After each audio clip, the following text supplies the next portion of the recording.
20 సంవత్సరాల క్రితం నుంచి చూస్తున్నాను. గట్టివారిని ఒక చర్చ్ ఉండేది. చర్చిలో డైరెక్ట్ గా మైకులు పెట్టి మనకి వినబడేలాగా సీక్రెట్ గా పోనీ అనుకుంటే మనకు తెలియపోతే అది వేరు. మనకి వినిపించేలాగా మన దేవుని తిడతారు వాళ్ళు. పాస్టర్ అన్నవాడు ఆ దేవుడి గురించి వాడు చెప్పుకోవాలి, ఆ దేవుడు ఏం చేశాడో అది చెప్పుకోవాలి. వాళ్ళ గొప్పతనం ఎంతైనా చెప్పుకోవచ్చు, తెల్లారి చెప్పుకోవచ్చు. మనం ఇంటి అంటాం లేకపోతే లేదు. మన దేవుని అవమానించినట్టు మాట్లాడుతున్నాడు. వీళ్ళు ఆలకిస్తున్నారు. నేను వెళ్ళి ఏమైనా గట్టిగా మాట్లాడదాం అంటే నేను ఒక్కనే.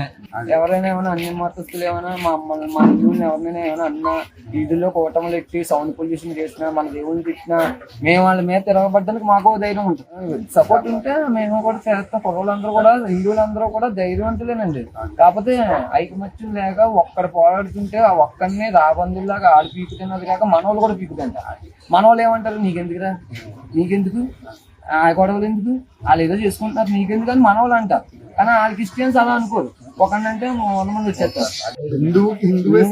అలా ఒక వీధిలో 10 మంది ఏకమైపోతారు, ఒక పేటలో 100 మంది ఏకమైపోతారు, ఒక ఊర్లో 1000 మంది ఏకమైపోతారు. మనోళ్ళు గట్టిగా మాట్లాడతామన్నా ఒకడైపోతారు, లేదా నలుగురు 100 మందితో ఎక్కడ సరిపోతాం. ఈ భగవన్ నామాలు వేస్తున్నాం కదా, ఏమనిపించింది మీ ఊరు మీ ఇల్లు అన్ని చెప్పండి. క్రిస్టియన్స్ ఇంట్లో కూడా వేసేయాలి, క్రిస్టియన్స్ ఇంట్లో కూడా వేసేయాలండి. మొత్తం ఊరంతా దేశం అంతా మన హిందూదే ఉండాలి, వాళ్ళు ఉండకూడదు అసలు.